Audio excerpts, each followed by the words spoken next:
So, very excited for this month's podcast, which is part two of a two-part series that turns the attention of the podcast towards my own organization and my own community, the Academy Center of the Arts in Lynchburg, Virginia.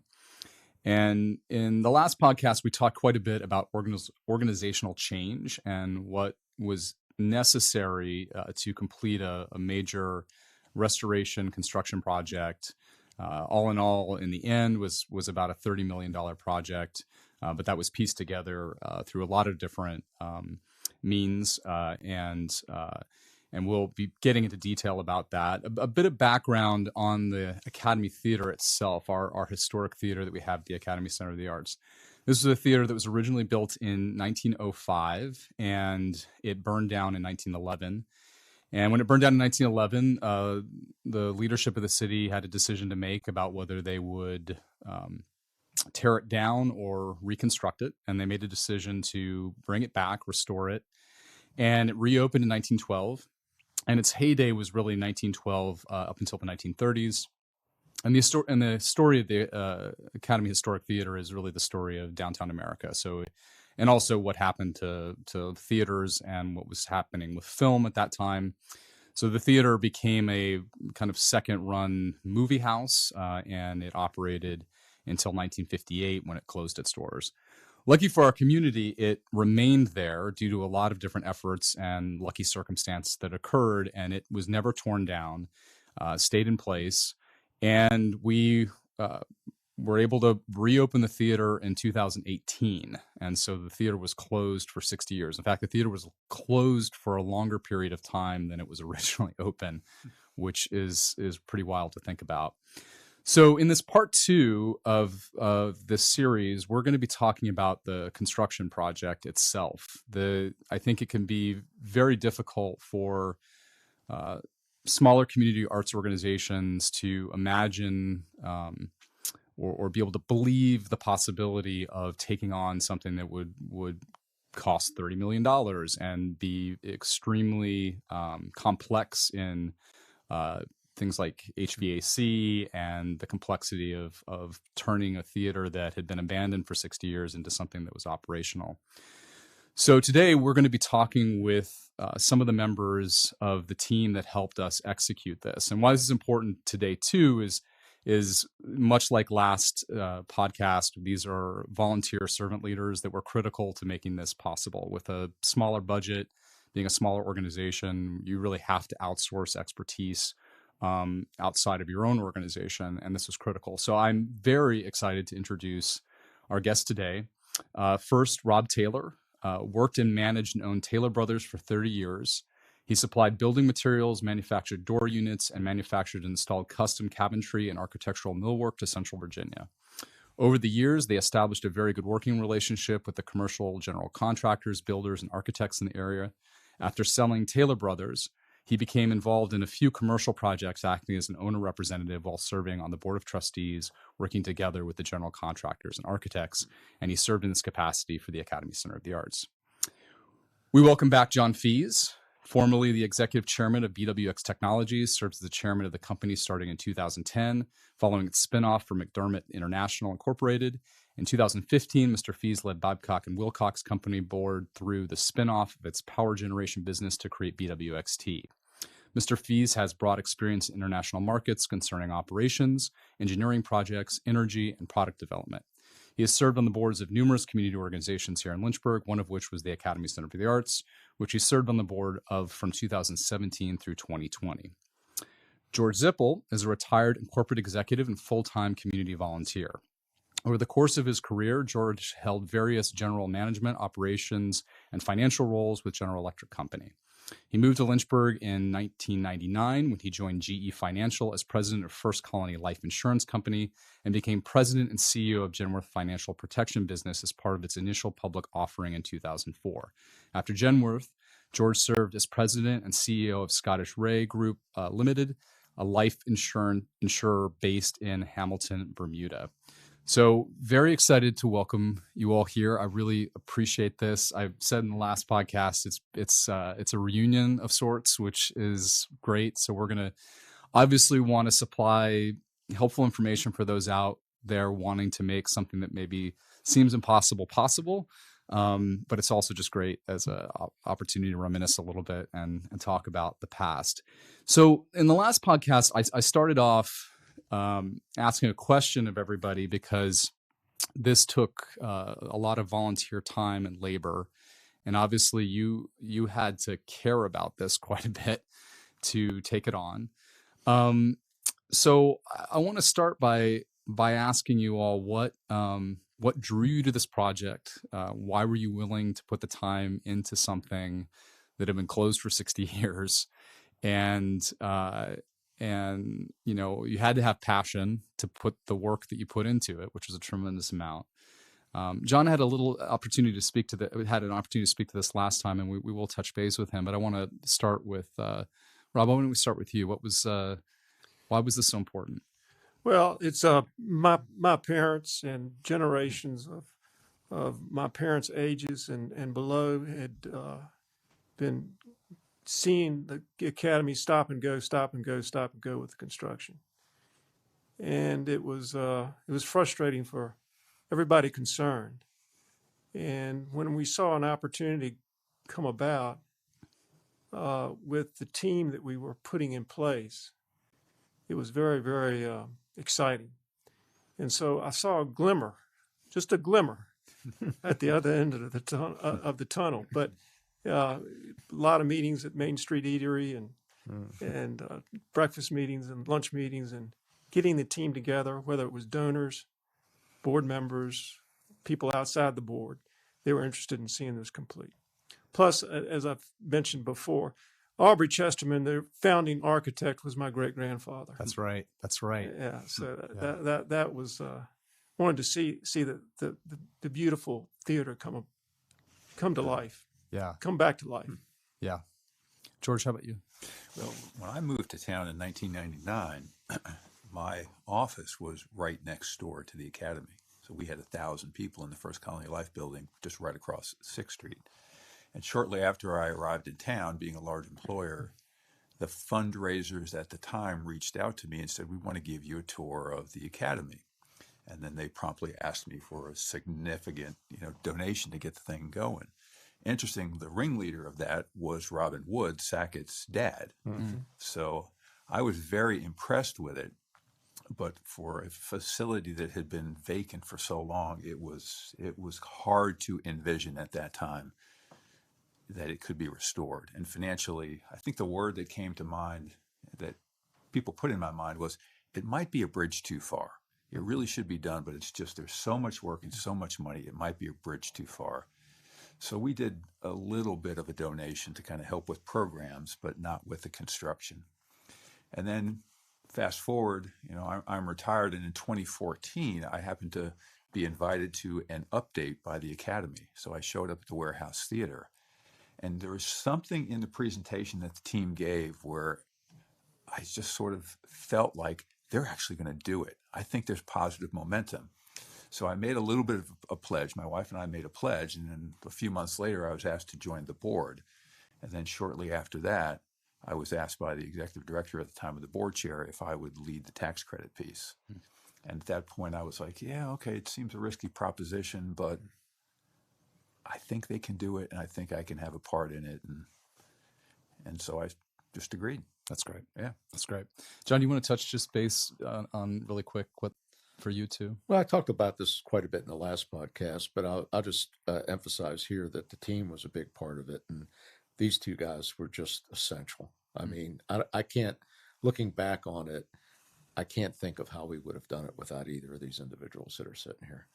I mean, they played such a big role in terms of what we tried to accomplish. And I think we all had a part, but these guys were absolutely essential in what we did. There's no question about it. It came up last time, there was this, this idea, it almost felt like, putting together a sports team or something. You needed, all these different skill sets and strengths that you had to bring at the table. And I think it's interesting, Rob, you bring up the camaraderie part of this, and John is echoing that, the togetherness, the team. And we also talked about in the last podcast, also the credibility of the group was really critical to the success. And as you all made the decision to join the project, that was a part of giving room for others to join the project, wanting to join the project. And we talked a lot about momentum. I have some questions about what you all felt was necessary from the board and the staff to execute a construction project this large to support what needed to be done. But before I get to that, I thought it might be helpful for us to talk about the actual state of the theater. 2014, or even going back to the point that George toured the theater when he first got to town. If you all could help paint a picture for the audience of the state of the theater, where it was, what it looked like, what was going on with it. I don't know, Rob, John, you all want to kick that off? Well, like George Zippel said, when you looked at it, you went in there, you went, oh my gosh, what have we gotten ourselves into? Okay. But when you talk to all the people in place, and by the way, the group, there were no egos. Everybody was supporting each other, and that was the beauty.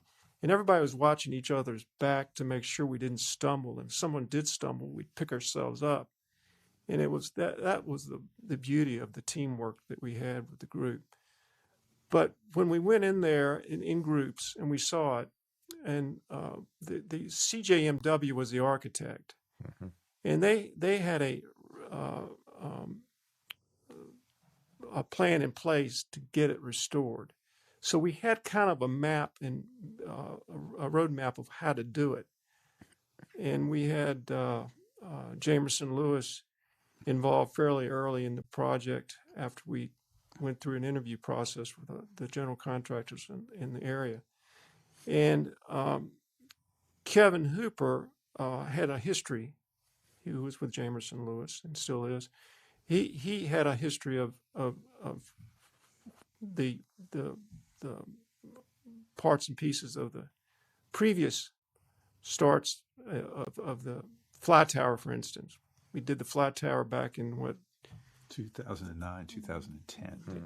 So he was involved in that. But we knew where the weak parts were, and so we had that part in place. So we knew, but when we walked in there and saw all the old chairs, and we saw the holes in the floor, saw where rats had been and built nests everywhere, and then we went down underneath the auditorium and saw the ashes. There were still ashes, several feet of ashes from the fire, and basically a dirt floor too. It was a dirt floor. It was a dirt floor. It had a little creek running through it. Yeah, underneath. That's right. We had a little water problem there for a while. Yeah, little spring. I should say spring, not creek. But Jeff, you talk about the state of the theater. The thing I can relate to that maybe listeners could relate to as much is watch an episode of Stranger Things and look at the Upside Down. Absolutely. That was kind of when you walked in, that's what it looked like. It looked like totally like that, with vines growing everywhere. And it was just really very, very difficult. I'm totally going to steal that now. It did the Stranger Things Upside Down world is absolutely what that looked like to what it looks like today. The words that come to mind for me, Jeff, standing up on that stage the first time and looking out, it was dark and it was gray. Yeah. Right? Yeah. And a lot of the reliefs that were on the wall, the plaster, a lot of that was gone. There were a few in that you could see that were still there, but they were really dark and really dirty, and it was dusty, and there was no heat or air conditioning in it, so it was kind of dank, and it took quite a bit to imagine what it used to be and what it could be. And that's where I get the bridge too far. It's like, oh, even if we had the money, how do you get from there to where we want it to be? Let's talk about that bridge too, because I think it's I thought about this when George mentioned looking at it, and why restore this thing? Why do that and not just tear it down and build a new theater? Well, it could have been less expensive, but we had the tax credit part. Mm-hmm. And we had so many people that wanted to see her come back to life. Mm-hmm. And so it was discussed. We had several donors that tapped me on the shoulder, said, "Why don't you do that and look into that?" Yeah. But by the time those questions came to me, we had already we joined. Everybody was joined at the hip to try to get this beautiful theater restored. Yeah, I think if it wasn't for the tax credit piece, that would have been a more viable question. Yeah. Because if you take a look at some other theater construction that happened, you could build a new theater for about what we were raising, but the tax credit piece allowed us to create a gem as opposed to just a fairly common modern theater. Yeah, and in the context of the time when we were considering doing the restoration, a lot of downtown Lynchburg was being restored and renovated. There were a lot of historic rehabilitations that were going on, and it just, I remember we kept using the word anchor, right? The Academy is the anchor at that end of Main Street, and I think that resonated with a lot of people. And to put a civic center like you see in other cities around us versus having what we have now as the anchor for that part of downtown, I think was. Yeah. We talked last time too about how a lot of the process to raise the funds and build the theater was also was actually really helpful to the culture of the organization itself, the mission delivering side of the organization, because it revamped the approach to the work, the culture, the accountability, the credibility. And I will say that having a historic theater, right, having this space where, Rob, your family is connected to it, that people have stories of being there in the past, its connection to the city itself. So the symbolism that it has connecting back to our past, and then our ability to bring something from the past back to life. This may be the artist side of me, but the metaphor of that, the symbolism of it is so much more compelling. So for us as an institution today, when we think about the asset, it being an asset and it being something that serves us as an institution, our ability to raise money, attract people to the space, it being a historic venue is really really beneficial. So I will share too, for those that are looking to try to get a project done like this. Luckily for us, those tax credits were a part of it, and we'll get to this, I'm sure, in the conversation. But there's also the sort of argument of like the symbolism of that space and of it. But I'm always struck too, whenever we give tours of the space, to give some folks some context, the only surviving wood left from the original structure is in the lobby now. It's on the stairs. There's a new lobby. There's a new building that's adjacent to it, and behind the donor wall. And then there's a table in my office that John built, and that's it. And so everything in there, largely, there's a few things that are original, had to be ripped out and completely rebuilt. And it's pretty astonishing. The level of what had to be done in that space is huge. One of my most treasured memories, and I have a photograph of it, is when we were into the kind of the tear down process, where basically all of the material on the walls and the ceiling had been taken down, and you could look up and see the rafters, and I felt like I was Jonah inside the whale. Yeah, right. Yeah. Because we just created a shell. It looked like that, right? No question. It was remarkable, and it was humbling because it was so big and it was so tall, and I felt so small standing there on the floor looking up. Yeah, I remember too when also the floor was removed and being able to see all the way down into the basement and this giant pit that was there. And in the office today, we have lining in the walls, we have all the pictures from the construction. Yeah. So we have this constant reminder of how massive that was. And we talked a little bit last time too about how that becomes then symbolic and inspiring to the institution. Like if something feels like it's impossible, it can't be done, like it can. So I want to talk a little bit about what skills did we need to execute the construction project that we didn't have on the staff, and wouldn't probably be able to have the staff on the staff just due to the size of the institution and our organization. And also perhaps too what also needed to be acquired on the board, because there was a collection of a lot of individuals on the board during that period of time, so the project could be executed beyond what was possible for the staff to do. So I was wondering if you could share a little about what was necessary. What do we have to have? Well, the first thing that the board asked CJMW, the architect, to design the lobby on 6th Street, connecting into the Lynchburg Gas Company. So this is the reverse of where it is currently today. That's correct. Okay. And we had all those utilities going down 6th Street, and we had I just saw a fiasco occurring with costs and with scheduling. And so with the board's permission, we said, let's look at the other side. And so we did that.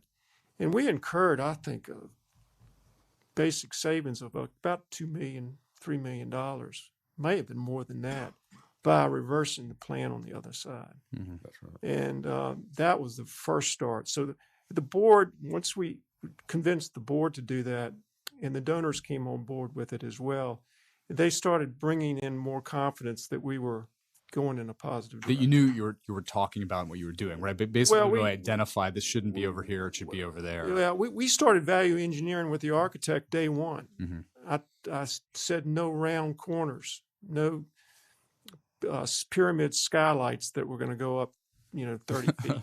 Yeah. They originally had a design like that. Keep it simple and functional. Mhm. And that's how it started. I think it was all kind of reinforcing too, because when I came on board, we weren't. I think we were the fundraising goal was like $5 million. We were just trying to raise $5 million to get kind of a phase, just to kind of keep it going, because the view was we can't get donors to invest in a bridge too far. They have to be able to see something tangible. So we were trying to raise $5 million, and I think we had $2.5 million For stabilization, raised for the stabilization of the And we were historic gonna do theater. We were going to do the marquee, or just little stuff, visible stuff. And Right. Rob and the construction team, I come on board and I go, okay, I think they've got credibility to do these little projects, and I have to do this tax credit thing. But I'm like, well, how are we going to raise, we need $16 million to do this. So to be perfectly honest, I kind of put the tax credit thing into low gear. I'm like, I got plenty of time to work on this, because I don't know when we're going to raise 16. And then all of a sudden it becomes clear to me that there's this group behind the scenes led by John and Lynch Christian, and Sackett was a part of it, that were actually doing some real serious fundraising and had some real good momentum. So when I heard that, I was like, oh, I better get my butt in gear, because I think the money's going to be there. Yeah. And then Rob stepped up with what he was doing with the architectural firm and with the construction firm. It all became kind of reinforcing. And then hopefully when we did all that, we made it easy for our chief salesperson, George Dawson, to go out there and sell the team, sell the money that we had, sell the construction plan that we had, sell the tax credits. And he went out there and just hit a grand slam on his part of it. But when we talk about a bridge too far, I think when the community looked at it, I think they thought, well, okay, they saw what we saw in terms of the upside down inside of the academy itself. But in addition to that, they understood there's a little bit of upside down in the financial systems, and George can talk about that more than anybody. Mhm. I mean, that was as much of an issue as the condition of the theater. And then there was a question of, do you have the discipline to be able to do the construction? Do you have the project controls in place? Do you have the discipline to keep the financial cost controls the way that we need to have them so we could actually finish the project?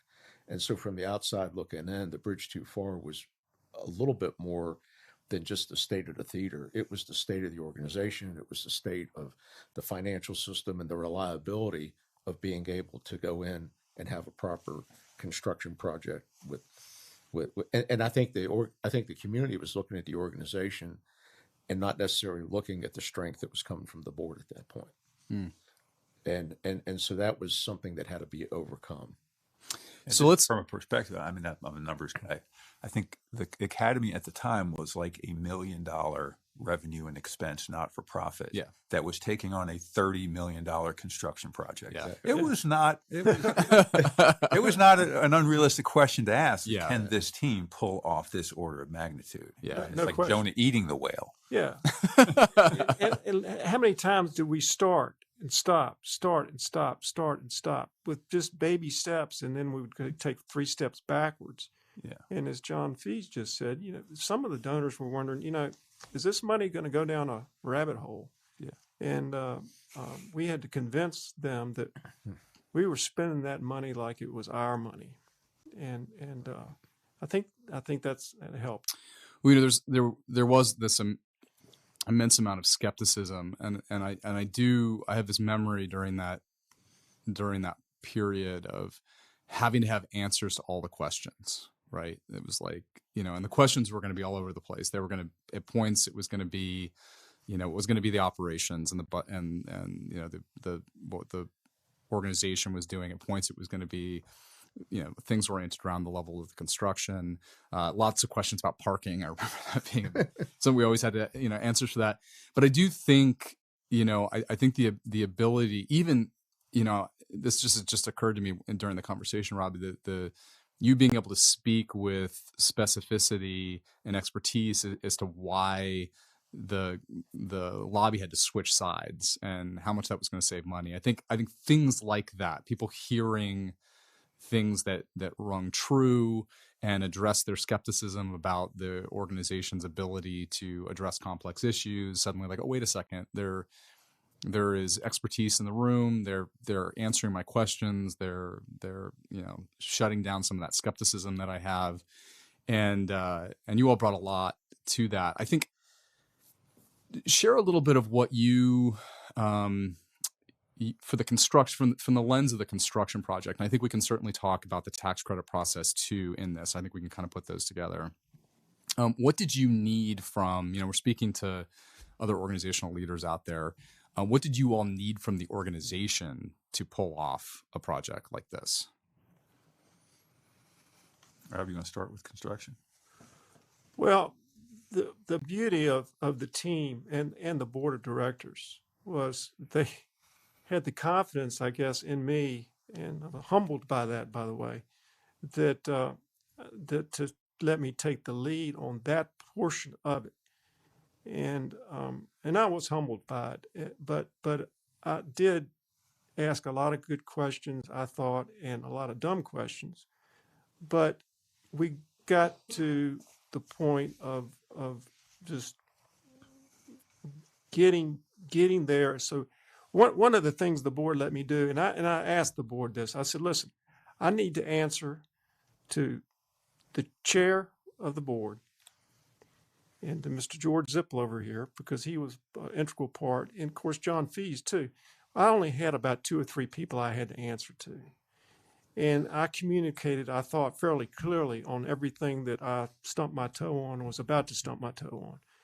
And sometimes I could get through it by myself, but I would communicate what I was doing, and then they would communicate back, yes, no, yeah, that would be a good idea, and maybe not a good idea.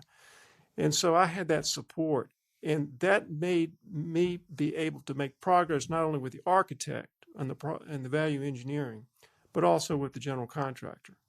So we were always moving forward. But George Zippel had to make sure that we stayed in the guidelines of the Virginia Department of Historical Resources, which was a whole nother thing. Mm-hmm. And so he would sometimes tap me on the shoulder. And he also would tap me on the shoulder and says, we can't go there because that's going to be too expensive. We got to go there. When we got into the weeds, I mean, we really got into the weeds on a lot of that stuff. No. Because not only did we have the budget concerns, but we had a timeline that we had to finish this project when we did. I mean, we had, a month and a half, maybe a breathing room before we finished that. Sorry, Rob, go ahead. But anyway, that was the beauty of my part, was with giving me the independence to move forward and make decisions on a fairly quickly basis. This just occurred to me, and I'd be curious y'all's take on this. There was so much that had to be done, right? It was in all directions. Do you feel that, because I'm a little bit what I'm hearing from you, Rob, is you had support, but you also had space. Like you had space to do your job and do the work, which then probably created a sense of ownership for you, right? And accountability that was necessary to execute it. But if people have been up in the weeds too much with you, because my memory of it was that. My memory was, well, Rob's got it. He's over there, right? John was with you on occasion too, moving through and working with folks, but they've got that figured out. We give them their space. We'll provide them input when it's necessary. I mean, do you all feel that in some ways how expansive the project was and the people inevitably had to kind of own their part of it, it was helpful in the execution of it? I think there was space, but it was within a box. Yeah. For example, Rob mentioned, the relationship with George and a tax credit program. At the time, it felt like a burden. George is saying, you don't have the money to do that. Where are you going to get the money from to do this and all this stuff like that? But in reality, it was a tremendous asset, because what ended up happening is not only did we have the stuff within the construction contract, we had things outside of the construction contract that we had to manage. And the discipline of the financial side, opposite of the execution side, really was an asset to be able to make the whole thing work. I think without George's involvement, the tax credit program and all that stuff, it would have been less discipline in the project. And so I think that it was absolutely, it kept it kept everything within a box. I mean, Rob did a great job of keeping everything that was going on in construction in the box and making sure all that was budget and all that other thing, all those things like that. But there were things beyond that. We had to maintain overhead. We had startup expenses. You were bringing on staff, all those things like that. It wasn't just a construction project. It was the birth of the operational theater that was all involved in that financial program. Yeah. And so we had to keep all that within a box. Yeah. And so everybody was executing within the box. And see, one of the things that didn't really exist when I first took on the tax credit piece was kind of a budget and a way to track the revenues and the expenses and account for it properly and keep all of the proper documentation receipts. It was, because I think I'd gone on over so many years, it was a little fragmented. And one of the first things that I had to do was try to get my hands around the sources and the uses. How much are we going to raise? How much is it going to cost? Will we have enough money at the end? Because the organization and the project needed that discipline. But the tax credit process was essentially one where we were going to go out as a not-for-profit organization and find a for-profit investor to basically participate with us. So we needed that financial discipline in order to prove to the investors that we were grown up and we were a good execution type of organization. So what happened was, by doing the tax credit, I wound up being the de facto kind of pain in the butt chief financial officer. That's right. And having to be the bad guy when our sources and uses, because many times our sources and uses were really close. I mean, it was kind of like, I don't know that we're going to be able to finish it. We got a $30 million project, and at one point I remember, and we're going to be like $500,000 short. Okay, we're so close, but we're short, and somebody had to bring that up. Well, and so what came up in the last podcast quite a bit was accountability, and my memory of that period, George, was the absolute level of discomfort that you brought into the room. But I say that not in a bad way at all. It was absolutely necessary, and we had to be accountable if we were going to acquire that level of tax credit money, if we were going to raise that level of money from donors and corporate entities and foundations. We had to be accountable, and it had to be transparent, it had to be clear, and it was not. And so I think that I will speak to the nonprofit leaders out there that sometimes it can be, for your own sake or your own reputation or, the longevity of your job, you may feel that, if I can just, mask this here and tuck this under the table here and tell a story that, we'll get everybody to the next board meeting next month, I'll get through. That's not a path to success at all. And I remember these finance committee meetings, and George, you would come in, and my stomach would hurt going before I go in those, because I knew that there was going to be stress. I kind of felt like the guy from Apollo 13. Remember when they're trying to kind of come up with the reentry plan? They're like, I tell you, you only have 10 amps. You only have 10 amps. You got to change the whole sequence. It was kind of like, you can't do what you want to do because we can't afford it. I mean, I started out my career at the General Electric Company in the finance program, and I spent like the first 8 years being a finance person. And at some point in time, I realized it's a lot more fun to make the beans than count the beans. But in this role, retired at my age, I wound up kind of being the finance weenie again, which was kind of interesting. So Jeff, when we go back to soft cost, all the soft cost part of the academy, which is the audio and the lighting and all that, and then the bar. Remember the FFE? Yeah, FFE. FFE. That was a pain in the butt for a long time. I said, I talked to the staff. I said, do you want it or do you need it? Let's define that. I'd come back to you, Jeff. I said, you got to talk to your staff.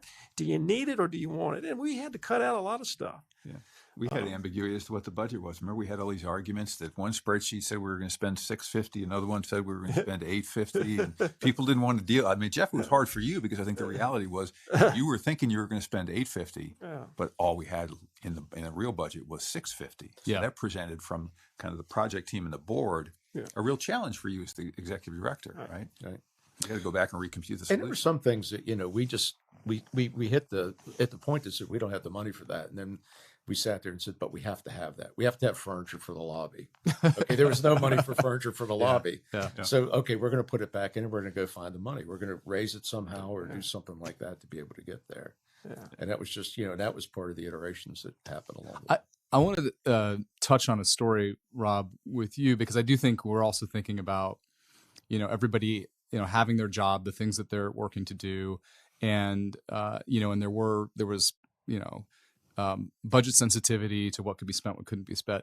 And obviously the operations side of the organization, the financial viability of the organization also needed certain things. And we had to make a case for those things when they came up. And there were a few items I can think of to this day. I'm like, man, I'm really glad that we pushed for that. One of them being the hydraulic pit lift. That was one that it absolutely is the case. It saves a huge amount of time for the team, but it was a massive line item. And so I think we had to make a case for that as an institution, and we had to work with everybody that had their own challenges and goals that they were trying to meet and make sure that we were being served. But I want to talk about the bar, because you just mentioned the bar.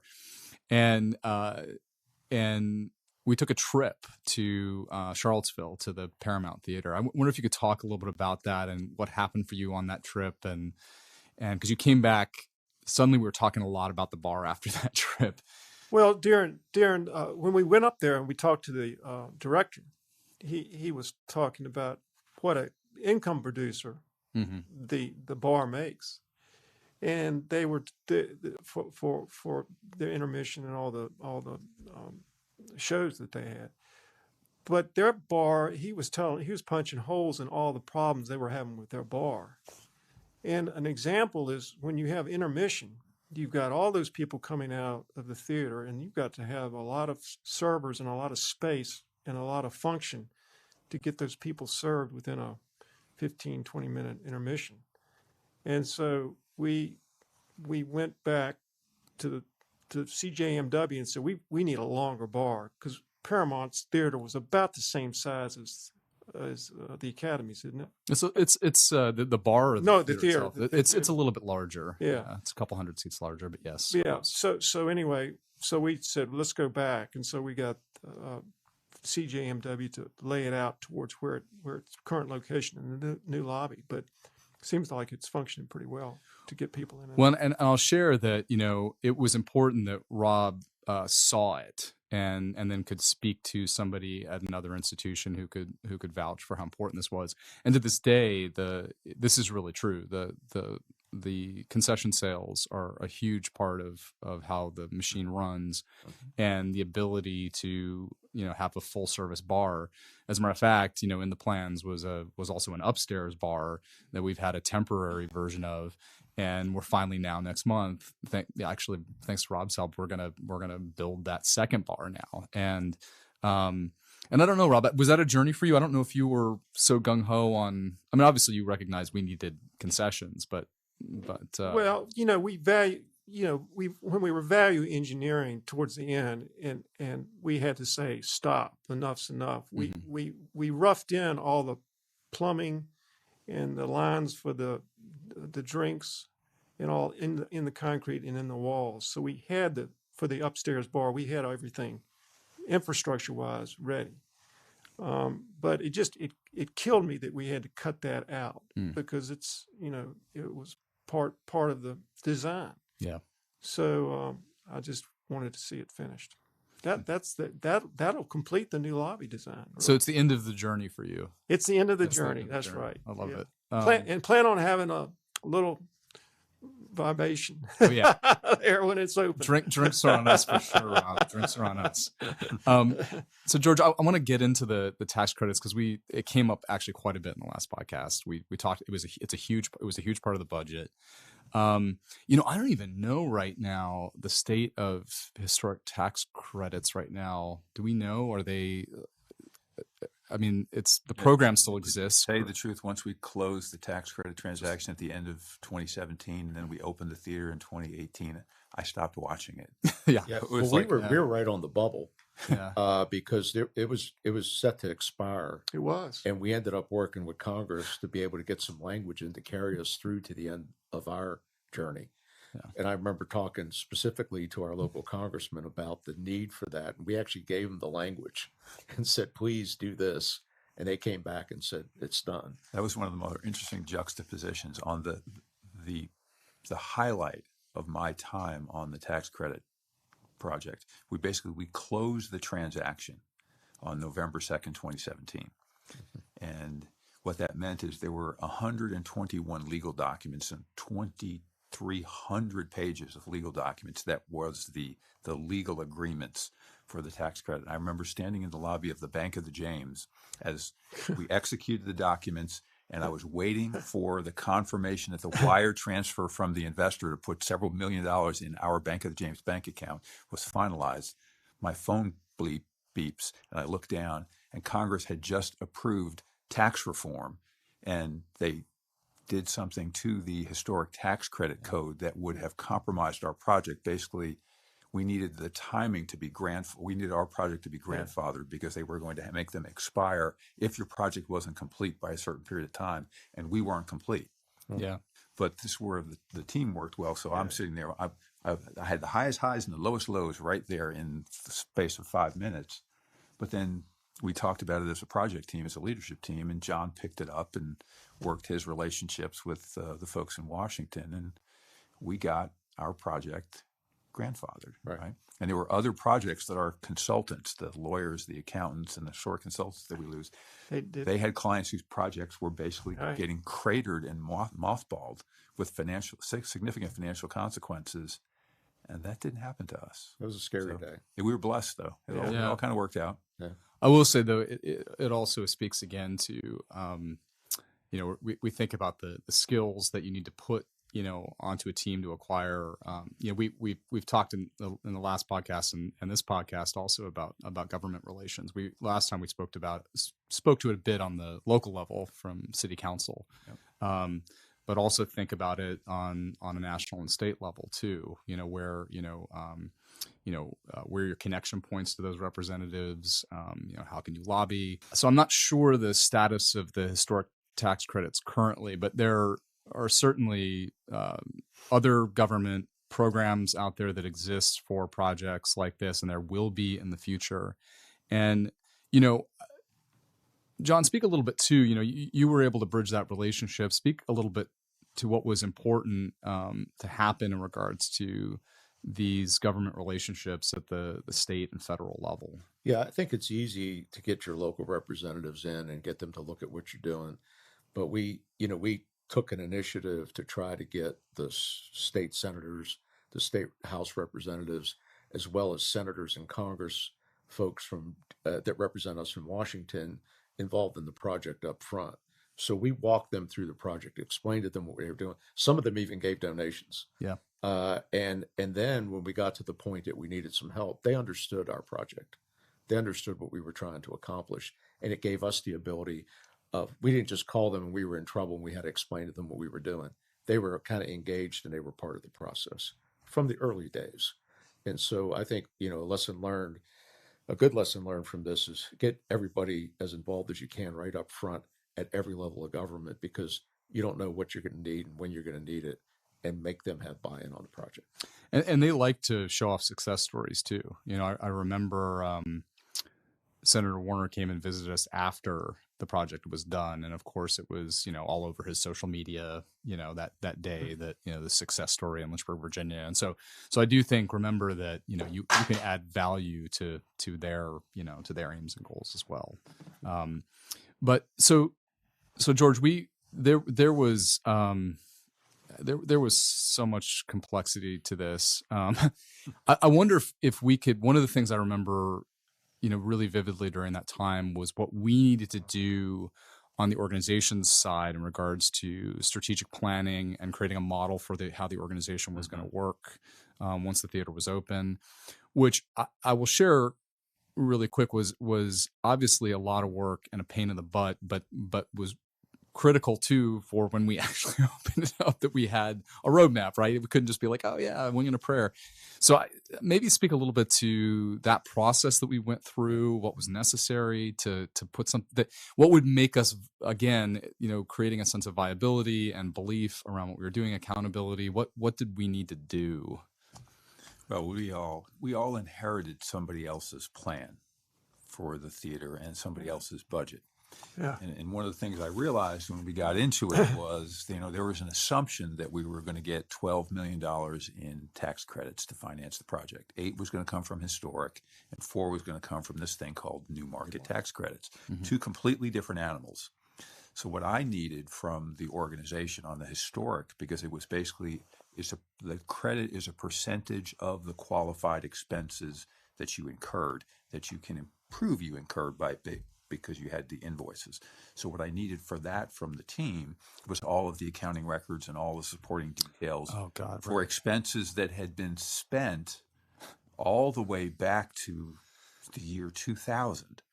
So we had Kimberly Morey was actually the chief financial officer, who was new at the time. She was finding boxes in archives, pulling out folders with invoices. So we needed that kind of work done, and it was not in great shape. It was a bit of a hunt. And Jim Boniface had to help some too. Jim Boniface helped me quite a bit, because he was he was a community volunteer who helped out on the architectural side for free, but he was involved in some of the early kind of redesign fits and starts. Interestingly, a lot of that qualified for historic tax credits. So that was kind of black and white kind of work that needed to be done. The Fly Tower, for instance. Yeah, the Fly Tower, which was spent, we spent $3 million in 2009 and 2010. Right.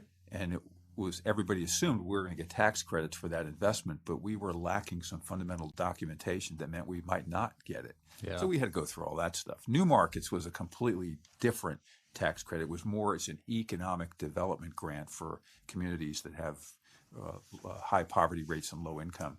And it was very, very complex, very difficult to get. And I remember one of the most unfair things that we had to do to you, Jeff, is we needed to put together a business plan. How were we going to run the theater? What were the revenues going to look like? What were the lines of business going to look like? What were the expenses going to look like over the course of 5 years? And I was in the process of working with a historic consultant to develop that, because interestingly, it had not been done, right? Mm-hmm. And you came on board. And you were on board for a week, and I said, I need your plan for running this theater for the next 5 years. Yeah. And you looked at me and you're like, I can't do that. I'm still trying to find the restaurant. But we worked back and forth, and we finally, remember Mike Negra was the consultant. I do remember that. We took his baseline, and then you plussed it over time, and we came up with a really, really good plan that when we presented it to investors had some credibility to it. And it was a budget, it wasn't a goal. And we wanted a conservative budget of what we thought, and we had spreadsheets. Yes, I was rightfully labeled the spreadsheet guy. We had spreadsheets for running that theater. We had like how many cups of soda are we going to sell? In October of 2022, we had that down in a cell. Yeah.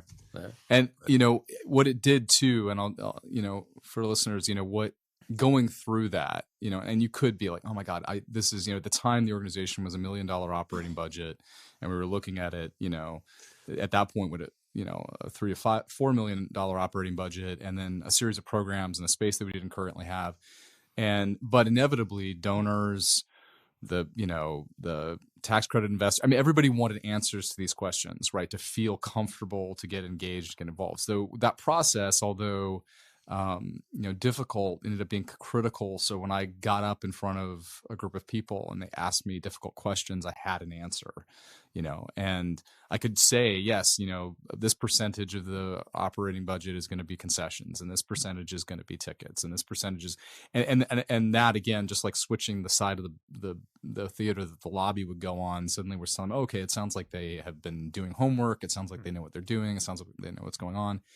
So we had to present that. We had to provide that to you. So there was, again, credibility. It has been interesting. I will say in hindsight, like some of it absolutely has been true. Some of it hasn't been, and that's okay. You're gonna adjust and shift. But having that plan and then being able to roll that out in front of people, and it lessened our own personal and individual anxiety moving forward, because we were like, oh, there's a plan, and that may seem like obvious that you need a plan, but it can be overwhelming at a time when you're dealing with a lot of other things. And in the end, that plan that you helped prepare for the new market tax credit portion of the project was scrapped because we ultimately decided to abandon the pursuit of the new market tax credits because there was just so much pre-work that needed to go on in prior years to get allocations from the agencies that the government empowered to do it, that we just ran out of time and our project wasn't all that attractive. So we made the decision as a project team and as a board, we were going to abandon that particular tax credit and concentrate on the historic tax credits. So that work didn't work out for the tax credit project, but it worked out for your real operation of the. Yeah, it wasn't wasted it wasn't time. scrap. No, it wasn't wasted time at all. And I look back on it, one of the things we talked about in the last podcast was the enjoyment that everybody got out of this. And there was a lot of difficult time during that period, but that I look actually back fondly on those planning periods. I remember, being in the office with Kimberly and a couple of other staff members, and us talking through what the programming would look like and what we would do, and it was dreaming, and it had to be somewhat based. It had to be based on reality, and there had to be rationale for what we were doing. But it was some of the most exciting time that I remember from that period. So definitely worth doing. And Jeff, on your part, you had to keep the team on your staff moving in a positive direction because you were new. All these changes were going on, and you had to paint the picture that we're going to get through this. And you had an active program in place. I mean, they were still making pots in the pottery studio. There were still concerts going on in the Black Box, and I mean, all that stuff was still happening in parallel. So it wasn't like we stopped doing everything and just focused on the historic theater. I mean, all that was running together. And so one day you're in there and you're trying to figure out where we're going to put lights in the theater, and the next day you're trying to figure out how do I support this other program. So it was complex. It was a tremendous strain on the staff. We kind of started this conversation, staff and project team board. I think one of the benefits of this project is that we had all of this volunteer staff effort. And that was the blessing, I think, for the organization, is you had all this free labor. Yeah. Right. Yeah. It was how it was possible. But the curse was that free labor put a burden on you and your team because we needed things from a team that was kind of leanly staffed. They were the third leg of the stool, and we needed your positive direction, leadership, and that helped immensely. Well, we talked about this last time. I do think that it pushed us though to meet the moment. So I think there was, and we also became really quickly aware of deficiencies that we had and skill sets we had to bring on the team that would be absolutely necessary, even when we were smaller. We knew we had to put individuals in place. We mentioned Kimberly. That was an important hire, and I think her learning alongside you during that period, and even digging through old files to find stuff. All of that, learning the history of the project, and again, difficult, but like critical to meet the moment. We understood the complexity of the operations. We had to have somebody who had a high capacity for organization, and that was when we brought Tabitha on, who's our chief operating officer, and a critical hire. Like we understood that we had to have those skill sets, to execute what we needed to execute.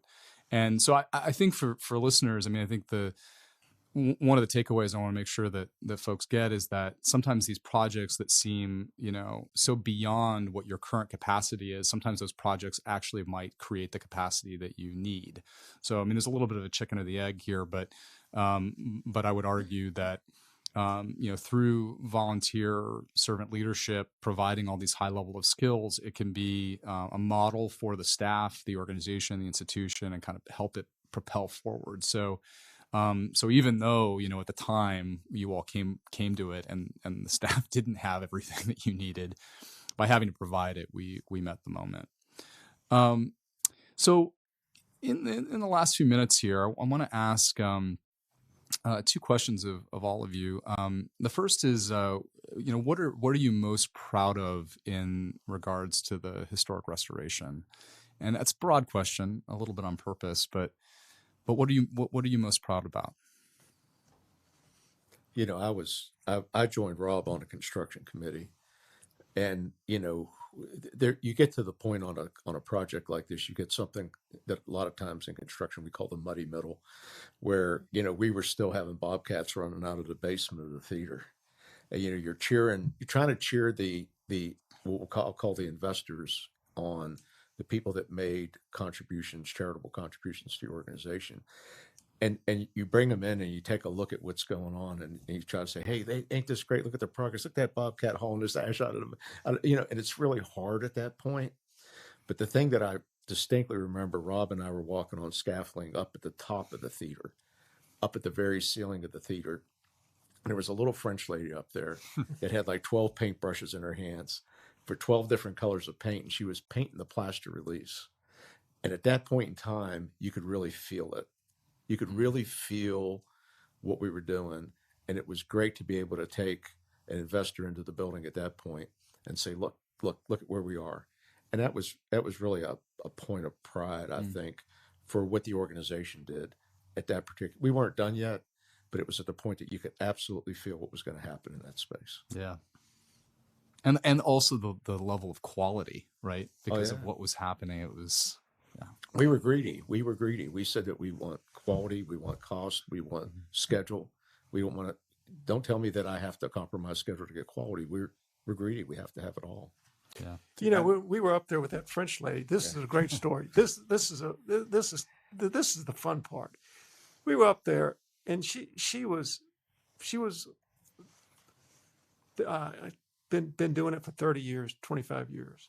Been in buildings in Europe and all over the United States, and she said, this gold leafing needs to be over here too, and John and I looked at each other and said, it's going to make all the difference in the world. You need to do it. So we called Jeff Green and said, Jeff, she thinks we need to do it. And she said, well, we didn't really have it budgeted. And I said, but she says it's going to make a big difference. And it's how much? And he said, I think $3,000 or $4,000 to do it. So we made the decision. It's typical. It was worth the $3,000 to do that extra gold leafing. Mm-hmm.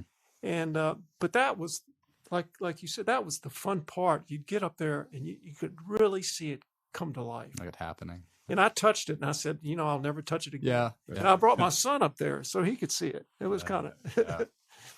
Yeah. For me, Jeff, it was being a baseball fan. I think the team, we hit so many curveballs during the course of this project. I was involved with it for 4 years, from the time I joined the board, started the tax credit thing, until we opened the theater, beginning of 2015 to the end of 2018. And I can just go rattle off all of the curveballs that came to us, that we had to kind of recompute the solution, make trade-off decisions. We did it either on the fly, we did it on the floor, we did it at market at Maine, right? Because the project team would meet monthly and we talked about help we needed. Yeah. Mm-hmm. And it was just remarkable to me, kind of with the individuals involved, staff and board, and kind of Jim Boniface and Bill Stewart on the manufacturing side of, project rep, just working completely free of charge. And even in the conference room with the architects and with Amanda and with Kevin, how we all kind of stayed on the same page trying to solve the problems together. We had our moments, but we had so many of those curveballs that we just successfully worked through. And, I'd been involved in my business career in a lot of complicated projects, but not many went as smoothly as this one did and had as many curveballs as we had thrown at us. I mean, yeah, there was so much about that theater, even predating us, like all the serendipity of it. Like I think about the fly tower a lot, the fact that the fly tower fell in the 90s and everybody thought that was the end of the theater. Yeah. And that ended up leading to us having, that didn't have to adhere to the historic tax, to the historic regulations. And so we ended up being able to build a much larger fly tower, a much bigger theater or stage space, and ended up being a great thing that it fell down. But, you didn't have that hindsight. And all of that great teamwork, I think for me, was the sweetest part was opening night when we were all walking. I felt like we were the Sting, where all the project team were all sitting there going like this. Yeah. Everybody in the community said, ooh and ah, ooh and ah. And they had no idea what it took, to make that stuff. But we did. And I think it made opening night even sweeter. You bring something up I want to share too. A benefit of a project like this for an organization is, Rob, I think about the facilities committee today. So, again, smaller organization, but really complex building, HVAC system, the actual ornamental elements inside the space.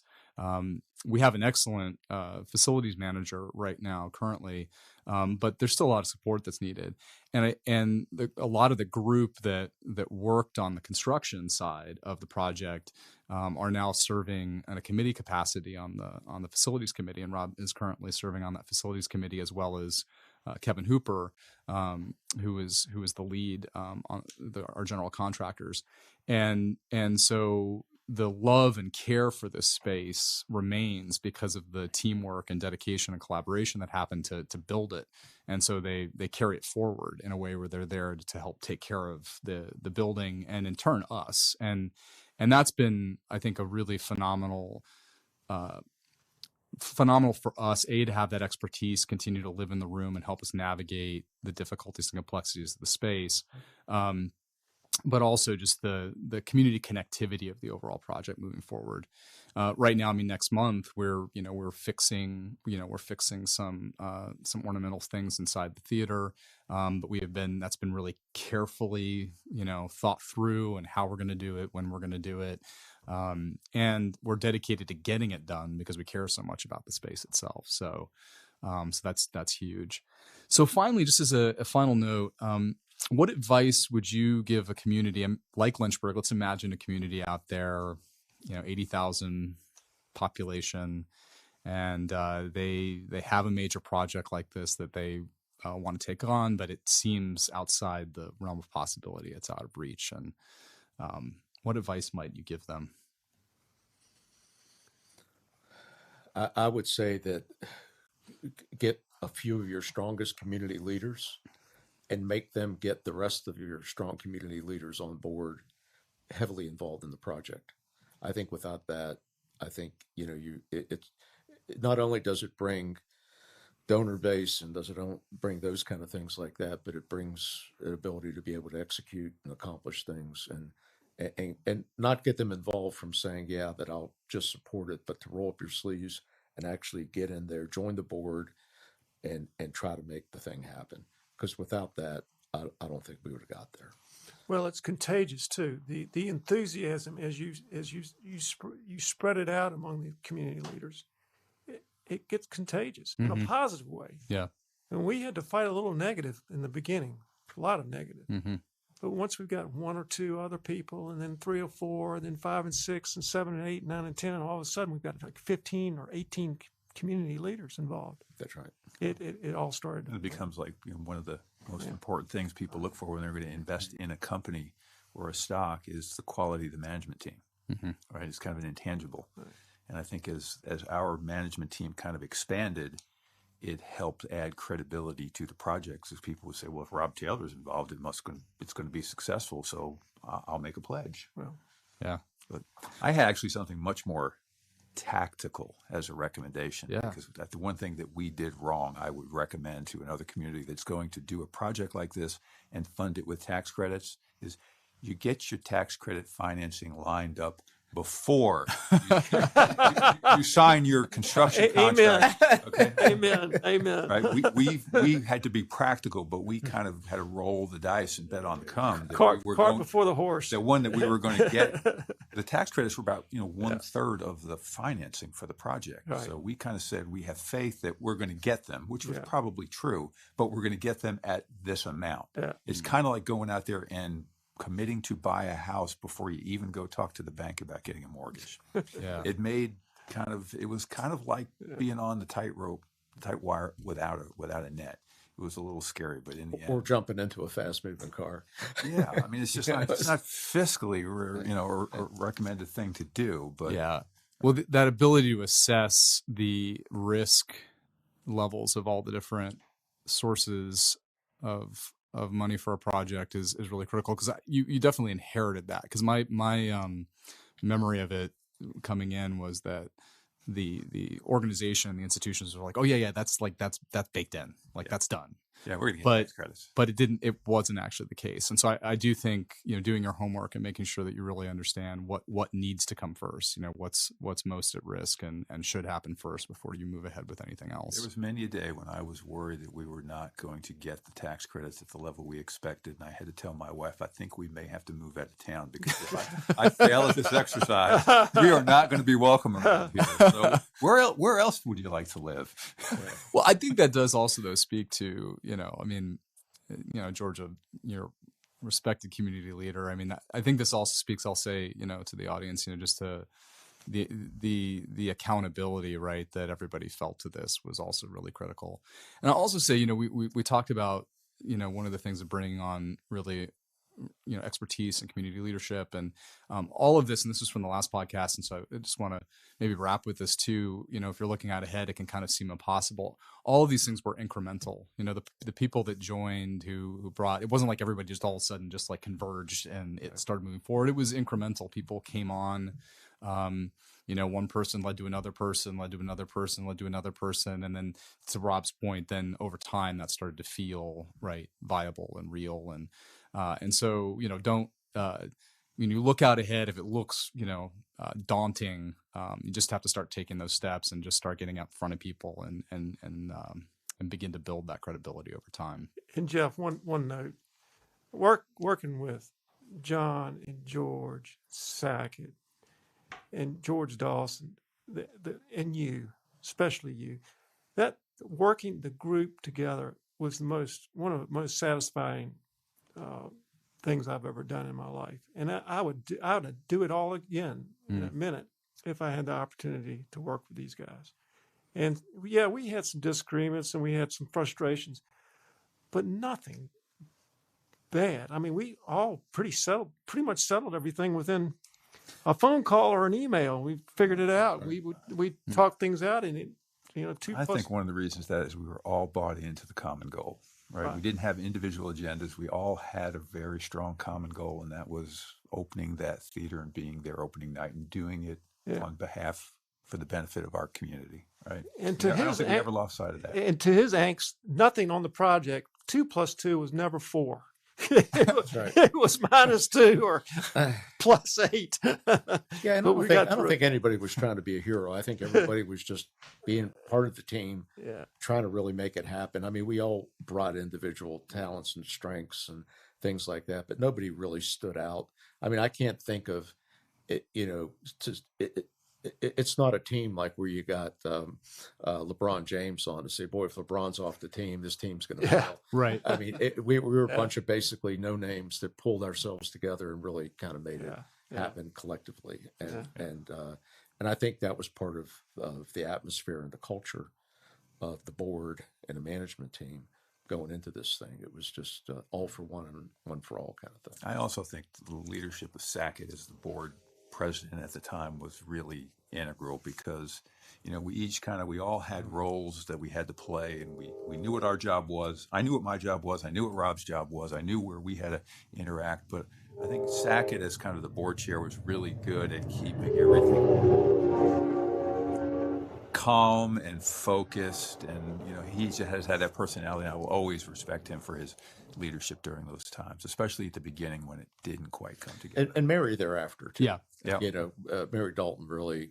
I was her number 2 on the board, and just had a great relationship with her, carrying it forward to the end. It was just she just did a great job. Yeah, she'd look at me and she goes, "And explain to me where we are on the tax credit stuff." And I'd get out like 30 seconds, and I could see her eyes just kind of Glaze over. glazing, as most people did when I talked about tax credits. But Yeah. when she was looking at me, she was saying, "Do I have confidence that he knows what he's doing? I don't have to understand what he's doing, but I just have confidence that he understands what he's doing." And I thought, that was that empowerment that I felt from her. I thought was terrific. Yeah.